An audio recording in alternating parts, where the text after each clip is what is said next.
Buenos días, alumnos. Buenos días, amigos. Entonces, continuando la parte del examen neurológico, que ya habíamos visto ayer algunas partes. Eh, Recuerden lo que les había dicho de las partes del examen neurológico y como primera parte habíamos visto las funciones cerebrales superiores.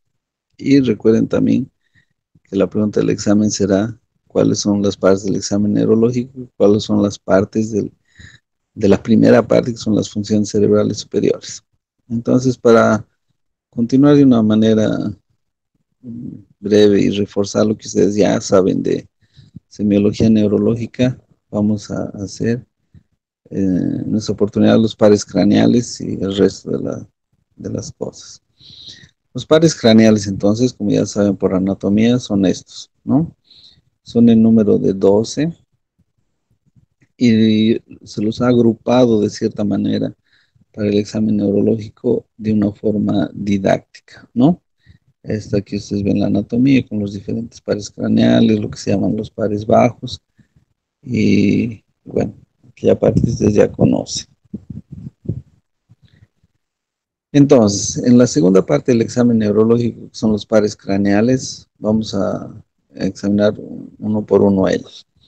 Entonces, el nervio olfatorio, como habíamos comentado en la clase anterior, el nervio olfatorio eh, raramente pienso yo que se examinaba, porque es difícil que un médico, un general, esté con sus frasquitos de aromas en el bolsillo.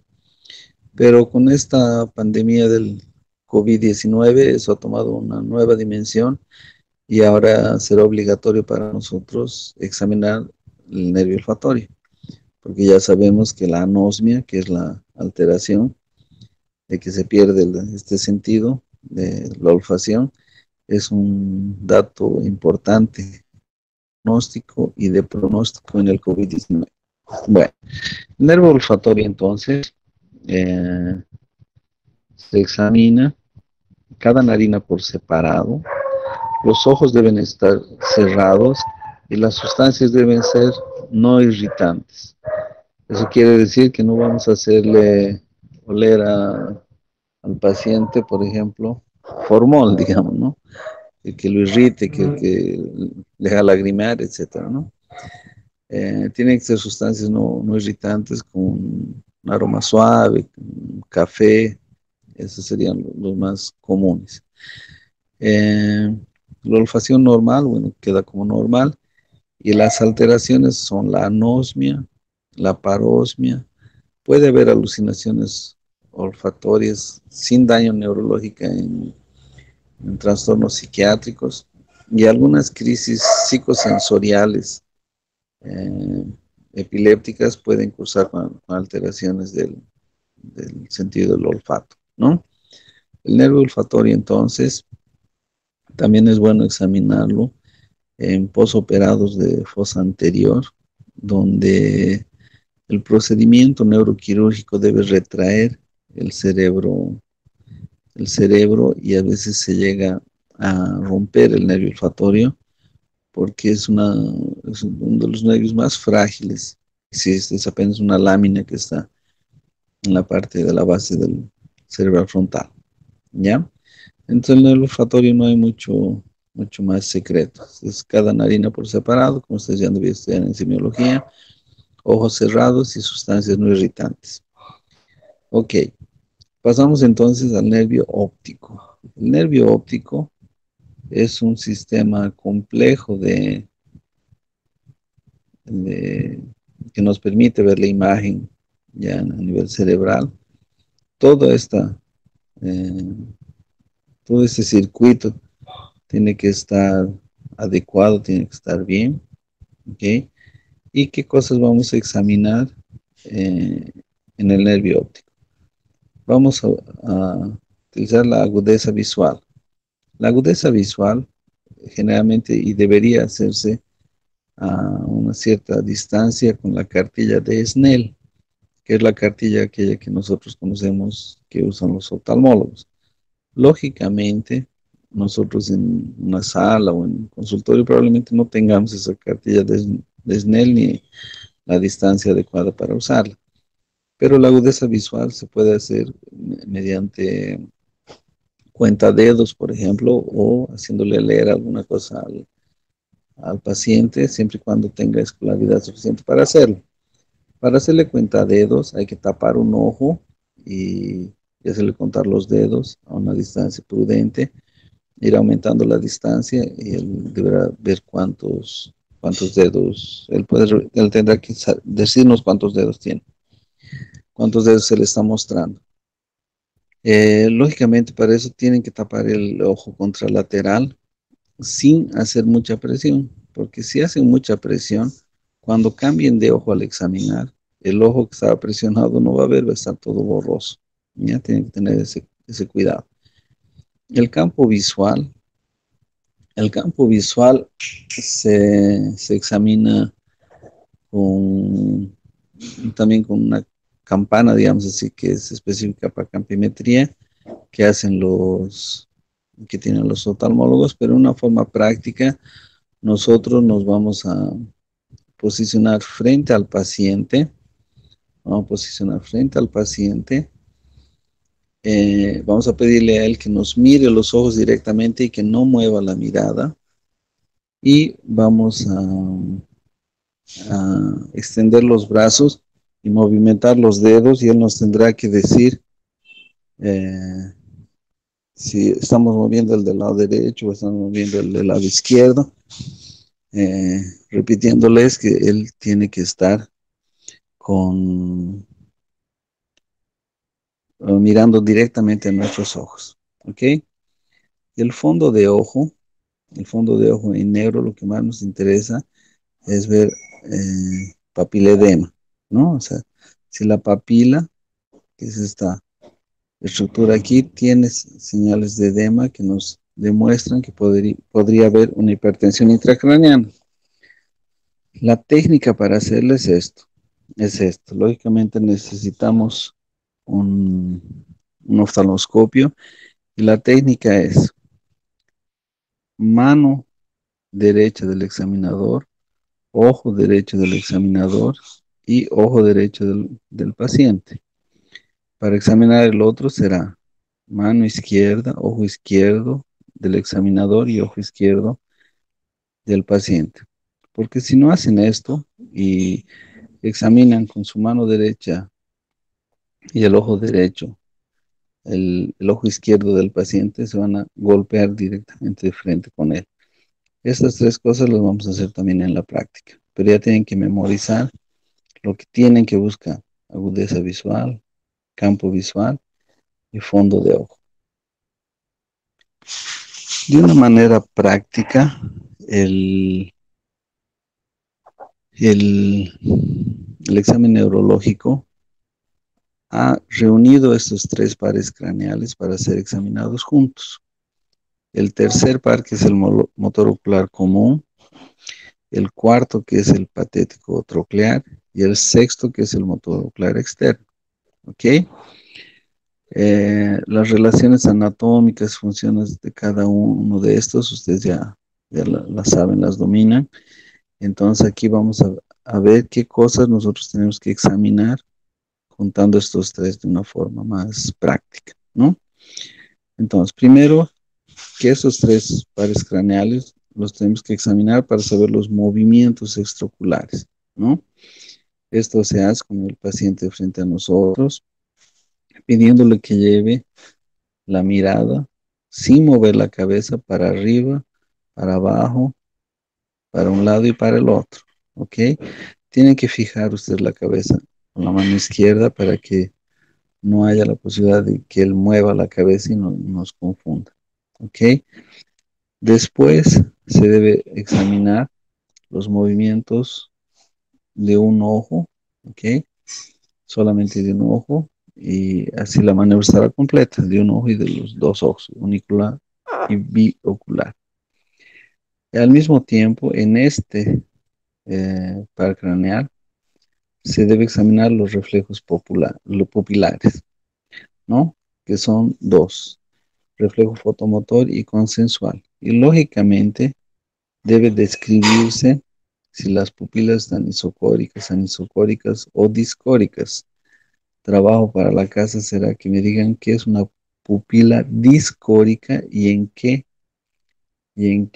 situaciones se presenta. ¿Ok? Entonces, de estos de aquí, me parece importante que ustedes se acuerden de dos situaciones clínicas de alteraciones de pares craneales que son muy importantes. La parálisis del tercer par, que tiene ptosis palpebral, ojo desviado hacia afuera y midriasis y reflexa pupilar, del lado afectado, lógicamente. ¿Ya? Y la parálisis del sexto par, que el ojo está desviado hacia adentro. En ambas situaciones, el paciente puede quejarse de diplopía. Diplopía, entonces, es ver dos imágenes, ¿no es cierto? Entonces, ¿por qué me parece importante estas dos situaciones? Porque a veces estas dos situaciones que el paciente al principio no le da mucha bola son señales de enfermedades importantes, como tumores o incluso la presencia de aneurismas no rotos, ¿ok? Porque cuando ya se rompa y sangre un montón, ya venga con esa parálisis del tercer par, a emergencias después que ustedes no han visto al paciente 5 o 6 veces en el consultorio y solo tenía cefalea y no se lo ha examinado correctamente para la parálisis del tercer par, para determinar la parálisis del tercer par, puede ser una catástrofe, ¿no? Entonces, estas dos cosas quiero que memoricen. Parálisis del tercer par, ptosis palpebral, o sea, pálpebra caída, o sea, párpado caído, ojo desviado hacia afuera, midriasis y arreflexia pupilar, ¿no? En la parálisis del sexto par, ojo desviado hacia adentro, ¿ok? Esta será una probable pregunta de examen, ¿ok? Eh, nos vamos a referir ahora al trigémino, ¿no? El trigémino, se debe su nombre a que son tres haces fundamentalmente, ¿no? Tres gemelos de haces, y ese es el nervio que nos ayuda a, cuya función es la sensibilidad facial, ¿ok? Ese es el responsable por darnos la sensibilidad facial. Lógicamente que será de un lado y del otro lado, ¿no? Dependiendo del lado del par craneal. Es el también que nos da la función de fuerza y motilidad de los músculos masticatorios, ¿no? De morder y los movimientos del maxilar. Y es el que nos ayuda a examinar el reflejo corneal. Ok, entonces, la sensibilidad facial la vamos a examinar con la aguja o con algún pequeño pedacito de algodón y la vamos a hacer en un lado, en el otro lado. Le preguntamos si siente igual, en un lado o en el otro lado y vamos haciendo lo propio aquí abajo para ver si él está sintiendo correctamente. ¿Ok? La fuerza de los músculos masticatorios se hace pidiéndole al paciente que abra y cierre la boquita y se colocan después los dos dedos, el indicador y el medio, encima del macetero y se le pide al paciente que mastique. Entonces ahí ya sabemos, podemos apreciar la fuerza muscular. El reflejo corneal se hace con un pequeño pedazo de algodón, se le pide al paciente que esté con el ojo abierto y se le pasa el algodón y la respuesta normal es que cierre, ¿no? Otra forma de hacerlo es darle un pequeño golpecito aquí y él debe cerrar los ojos, ¿no? Entonces el trigémino es el que nos permite tener la sensibilidad facial del rostro y debemos examinar esa sensibilidad, la fuerza de los músculos masticatorios y el reflejo corneal. El facial, que es el séptimo par craneal, es el que nos permite, es el que tiene la función de mover los músculos de la cara. Entonces, es un músculo motor, ¿ok? Este músculo motor, entonces, como nos da los movimientos faciales, son estos los que debemos examinar, pidiéndole al paciente que levante las cejas, que frunza la nariz, que haga pico, ¿no? Entonces, ahí vamos a ver si los movimientos están siendo simétricos, ¿no? Simétricos. Eh, Tiene un pequeño componente sensorial que da la sensibilidad a los 2 tercios anteriores de la lengua, ¿ya? Entonces, por eso, cuando un paciente viene así, con una parálisis facial, también hay que preguntarle cómo está el gusto en la boca, ¿no? Cómo está el gusto en la boca, porque probablemente eso esté alterado, ¿ok? Entonces, nosotros, esta parte del examen es muy importante porque nosotros debemos diferenciar si estamos contra una parálisis facial central o periférica. Si nosotros determinamos que es una parálisis del nervio facial, le pondremos el apellido de periférico, el tratamiento súper tranquilo y el pronóstico bueno, ¿no? En cambio, si nosotros determinamos que la parálisis es central, o sea que está afectando el cerebro, nuestra conducta ya será diferente, tomografía, internación, etcétera. Entonces, esa es la importancia. Un consejo práctico al respecto de cómo diferenciar esto es que la periférica afecta todo el rostro, o sea, toda la mitad del rostro. Y la central afecta generalmente un poco más suavemente, digamos, la parálisis y eh, más el ojo, más la boca, pero no es tan fea. O sea, la, la clave sería afectado todo, periférico, afectado moderadamente, central. Pero es muy importante que sepan esto porque la conducta que ustedes van a tener frente a ese paciente va a ser diferente, ¿no? Aquí tienen un pequeño ejemplo de una parálisis facial en que está afectado el ojito. Miren cómo está el párpado inferior, está medio para abajo. Aquí no hay surcos, aquí no hay surcos. Y la carita está desviada al otro lado. Lógicamente está desviada al otro lado porque este lado paralizado no funciona y como funciona normalmente este, lo jala, digamos, para su lado, ¿no? Y aquí tiene otro ejemplo de cómo queda en la parálisis facial del ojito, ¿ok? El nervio auditivo. El nervio auditivo eh, tiene dos partes, ¿no? Una parte vestibular y una parte coclear. O sea, una parte que sirve para examinar la audición y una parte que tiene que ver con el sistema vestibular, que es el sistema de equilibrio, que lo vamos a ver un poquito más adelante. ¿Ya? Entonces, para examinar la audición, ¿ya? Necesitaríamos de un diapasón, ¿no? Entonces, para esto, nosotros tenemos algunas pruebas, que son las pruebas de Weber y de Rini, ¿no?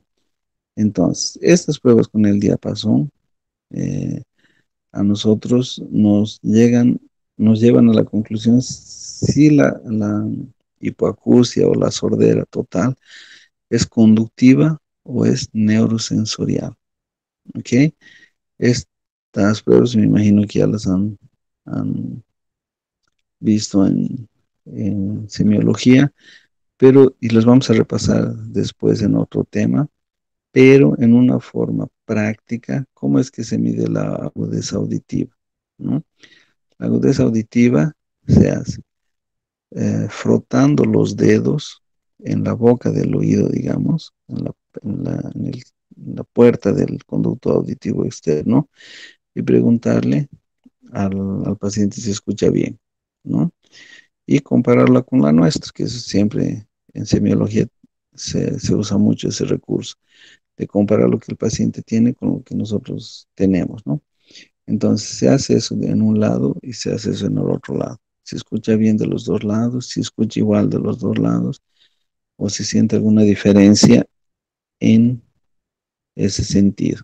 Entonces la audición para fines prácticos, yo quiero que siempre examinen, es apenas con los dedos, frotando los dedos en la puerta del conducto auditivo externo de forma bilateral y preguntándole al paciente las diferencias al escuchar acaso las tuviera.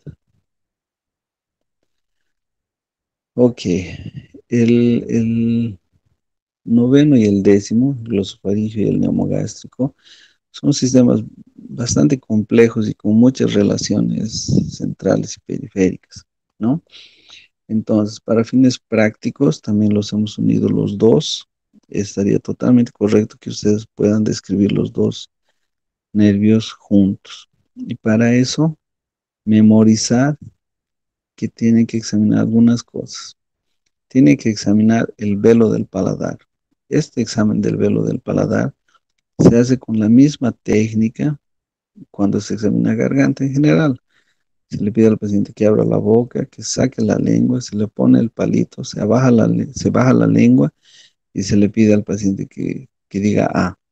En ese momento que él dice A, las dos mitades del velo del paladar deben subir al mismo tiempo, ¿ya?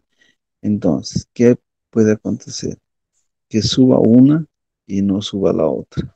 Imagínense este pequeño detalle, les puede llevar a sospechar de enfermedades muy importantes como son las neurodegenerativas. Les estoy hablando del caso de la esclerosis lateral amniotrófica sobre todo.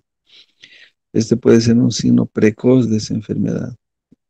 Imagínense el beneficio que le pueden dar al paciente descubriendo una cosa, refiriéndolo al neurólogo clínico de forma temprana. ¿Ok? Otra cosa que deben examinar es el reflejo faríngeo. El reflejo faríngeo ya se hace introduciendo un poquito más el lenguas y que ya tenga esa sensación arcada, como decimos nosotros, ¿no? Muchas veces el reflejo faríngeo puede estar abolido en la histeria sin ser o sin representar daño neurológico. ¿Ok? El reflejo oclocardíaco también nos sirve. Hay que examinarlo apretando el ojo y ver si existe eh, bradicardia, bradicardia refleja. Obviamente no tienen que apretarle mucho el ojo. El apretar tiene que ser firme, pero no tan fuerte que lo lastimen, ¿no? Y bueno, las cuerdas vocales para ver simetría y todas esas cosas no se lo puede hacer en consulta externa, pero se lo podría hacer a través de una laringoscopía, ¿no? Ok. Entonces el 9 y el 10 los exámenes, lo examen neurológico es junto y se examina estas cosas. ¿Ok? Ahora, el nervio espinal es el encargado de hacer funcionar los músculos trapecio y esternocleidomastoideo, ¿no? Entonces ya en la inspección tendremos que ver atrofias, hombro caído, etcétera. ¿Cómo se hace el examen de esto? Se hace que el paciente levante y rote los hombros con resistencia. ¿Qué significa con resistencia? Que nosotros vamos a colocar nuestras manos encima de los hombros y vamos a hacer que él haga esos movimientos, nosotros haciendo la fuerza contraria. Lo propio para ver el esternocleidomastoideo, le vamos a pedir al paciente que coloque la cabeza en forma normal, vamos a colocar nuestra mano en un lado y vamos a pedirle a él que empuje nuestra mano, ¿no? Y lo propio haremos del lado contralateral, ¿ok? Entonces, que levante los hombros, que rote los hombros con nuestra mano en los hombros, haciendo fuerza contralateral, viendo si de un lado es más fuerte, si de otro lado está igual, y haciéndole girar la cabeza con resistencia, ¿ok? Ahora, el último par craneal entonces es el nervio hipoglosio mayor, que como sabemos es el encargado de los movimientos de la lengua, ¿no? Entonces, primero tenemos que pedir al paciente que saque la lengua grande, bien, con la boca bien abierta para nosotros poder inspeccionar atrofias, fasciculaciones, etcétera. Eso también nos sirve en algunos casos para sospecha de enfermedades neurodegenerativas, ¿ya? Y vamos a examinar los movimientos y la fuerza de la lengua. Entonces le pedimos al paciente que la mueva a un lado, que la mueva a otro lado, que la mueva arriba, que la mueva abajo. La fuerza de la lengua, vamos a medirla. Colocamos en la mejilla dos de nuestros dedos o tres de nuestros dedos y le pedimos al paciente que por dentro nos empuje los dedos. Y hacemos lo propio en el lado contralateral. Colocamos aquí los dedos y hacemos que nos empujen eh, con la lengua. Ok, ya. Esta es una pequeña fotito de mi familia, de mis hijos. Ok, entonces ya hemos visto del examen neurológico las funciones cerebrales superiores, eh, conciencia, memorias, orientación, lenguaje, praxia y nocia. Hemos visto los 12 pares craneales y ahora vamos a ver el sistema motor. El sistema motor, tienen que memorizarse estas cosas para ir haciendo de forma eh, correcta el informe en su historia clínica. Entonces, en el sistema motor vamos a ver movimientos activos de las cuatro extremidades. Vamos a examinar la fuerza muscular, haciendo que el paciente nos apriete las manos, que levante los brazos, que doble las rodillas, haciéndole contrafuerza con nuestra mano. Vamos a ver el tono de sus músculos, vamos a ver el trofismo, la forma, quiere decir esto, ¿no es cierto? El trofismo, ver un lado con el otro, si un lado está atrofiado, el otro no, si un brazo está atrofiado o no, si un segmento del brazo está atrofiado en caso de lesiones de nervios periféricos. Y vamos a ir a los mal llamados reflejos osteotendinosos, que en realidad deberían indicarse o llamarse de reflejos miotáticos, ¿no? Los reflejos miotáticos más importantes son el rotuliano, el braquial y el aquiliano, ¿no? Eh, Estos se hacen de forma simétrica y debemos ir después en busca de los reflejos patológicos, ¿no? Dentro de estos el signo de Babinski, si él está presente o no, ¿no? Esta es la forma de realizar el signo de Babinski en la planta del pie, ¿no? Esta es la forma de realizarlo, ¿no? Ven aquí la línea negra con el puntillado como nos muestra cómo llevar a cabo la maniobra y la respuesta será una extensión, Babinski presente, una flexión normal, flexión que no hay Babinski, ¿no es cierto? Ok, entonces sistema motor, movimientos activos, fuerza muscular, tono, trofismo, reflejos miotáticos, reflejos patológicos y de ellos el más importante es el signo de Babinski. El sistema sensitivo, lógicamente estamos hablando de sensibilidad. Nosotros tenemos que examinar la sensibilidad superficial y la sensibilidad profunda, ¿ya? La sensibilidad superficial se refiere a la táctil, a la dolorosa y a la térmica, ¿no? La profunda a la parestésica, que es la presión, a la palestésica, que es la vibración, y también debemos examinar la sensibilidad táctil fina o discriminativa. Lo que yo quería, digamos, en esta aula es que ustedes digamos, memoricen estas partes del examen neurológico que en forma práctica las vamos a hacer cuando abran la universidad. ¿Ok? Entonces, el sistema vestíbulo cerebeloso, que es la siguiente parte del examen neurológico, eh, vamos a ver los siguientes acápites. Primero, la metría, que es la capacidad de realizar movimientos coordinados voluntarios. Y la diadococinesia, que es la capacidad de realizar movimientos rítmicos alternados semiautomáticos. ¿Cómo se examina esto? Con las pruebas dedo-nariz, con las pruebas talón-rodilla, con el hecho de caminar en línea recta y con la prueba de Romberg, ¿ya? Esta es una coordinación cinética, es una coordinación estática. Entonces vamos a hacer ese examen en la práctica también, ¿ya? Eh, en la marcha, nosotros tenemos que inspeccionar la marcha, ¿no? La marcha lógicamente es un complejo de sistemas que la hacen funcionar. Y aquí tenemos algunos ejemplos de marchas, ¿no? La marcha hemipléjica, por ejemplo, o del rosador, que se da generalmente por secuelas de ABC. La marcha equina, por lesión del ciático popliteo externa, ¿no? Como una marcha como de un pie de caballo. La marcha cerebelosa, que es con ataxia.